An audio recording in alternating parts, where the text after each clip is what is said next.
ইতিহাস সাক্ষী যে একটা নারী চাইলে একটা পুরুষের জীবনকে সুন্দর বানাতে পারে, আবার একটা নারী চাইলে একটা পুরুষের জীবনকে ধ্বংস করতে পারে। একটা মা কিভাবে পারে তার সন্তানকে রেখে অন্য একটা ছেলের সাথে ভেগে যেতে? এটা কি আসলেই মা হতে পারে? মারা কি আসলেই এমন হয়? প্রায় 2 দিন ধরে দেখতেছি যে টিকটকে আজিম হোসেন নামে একটা টিকটকার, যে কিনা তার সন্তান রেখে স্বামীর সাথে ডিভোর্স না হতে অন্য একটা ছেলের সাথে ভেগে গেছে। প্রথমে ভেবেছিলাম যে তাদের হয়তো বা ডিভোর্স হয়ে গিয়েছে, বাট আজকে তার হাজবেন্ড লাইভে এসে বলতেছিল যে তাদের এখনো পর্যন্ত কোনো ধরনের ডিভোর্স হয়নি।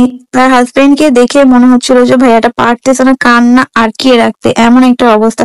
ছেলে মানুষ কান্না করতে পারে না, ভাইয়াটাকে দেখে মনে হচ্ছে যে সে তার কান্না আটকিয়ে রাখতে পারতেছে। সে তার বাচ্চাটাকে নিয়ে লাইভে এসে বলতেছিল তাদের কোনো ধরনের ডিভোর্স হয়নি, আজ দিন অন্য একটা ছেলের সাথে ভেগে গেছে। যেটা সে ডিরেক্টলি বলেনি, সে ইনডিরেক্টলি আর কি এটাই বোঝাচ্ছিল যে আজদিন চলে গিয়েছে অন্য একজনের সাথে, বাট তার বাচ্চাকে নেয়নি, বাচ্চাটাকে রেখে চলে গিয়েছে। এটা নিজেও নাকি চলে যাবে আজকে জাপানে, বাচ্চাটাকে তার নানু নানির কাছে হয়তোবা রেখে যাচ্ছে, তার মানে আজদিনের বাবা মার কাছে হয়তোবা রেখে যাচ্ছে। তো সে বলতেছিল লাইভে এসে যে আমি আজকে জাপানে চলে যাব, আমি হয়তোবা কিছুদিনের মধ্যে আমার ছেলেকে জাপানে নিয়ে যাওয়ার চেষ্টা করবো। বাট এই ভিডিওটা দেখে মানে লাইভটা দেখে এত বেশি খারাপ লাগতেছিল যে একটা মেয়ে কিভাবে পারে, আসলেই কি সে মা? একটা মা কিভাবে একটা বাচ্চাকে এভাবে রেখে চলে যেতে পারে? যতই নানা নানির কাছে রেখে যাক, যতই যাই হোক, এটা তো পারে না একটা মা। একটা মা কিভাবে পারে একটা সন্তানকে, এত ছোট বাচ্চাটার বয়স কিন্তু 3 বছর হয়তো বা হবে, এত ছোট বাচ্চাটাকে রেখে কিভাবে চলে যেতে পারে? আমি জানি না এই কাজটা কেন করেছে ও, বাট আমার কাছে খুবই খারাপ লাগছে বিষয়টা, যে এত বেশি মানে ভালো লাগতো আজরিনকে।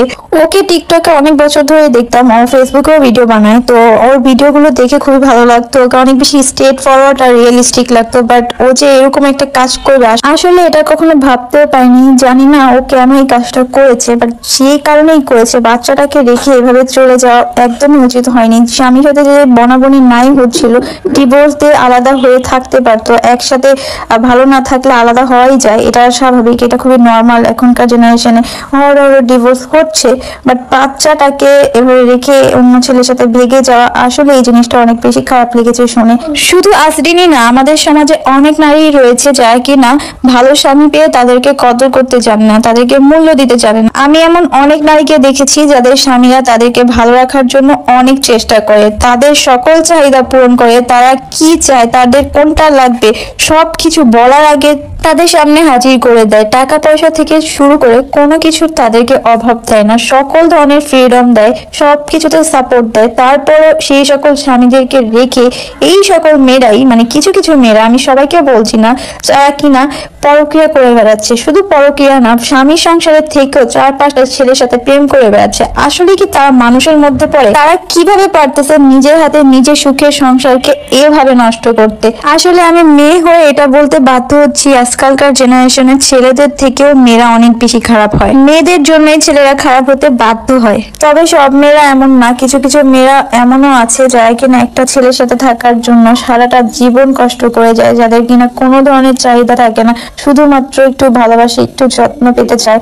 এই সকল মেয়েরাই দিন শেষে ঠকে আর কষ্ট পায়। আসলে ভালো মানুষের মূল্য আমরা কখনোই দিতে পারি না, আমরা দিন শেষে তাদের কাছেই যাই যারা আমাদেরকে কষ্ট দেয় আর ঠকায়।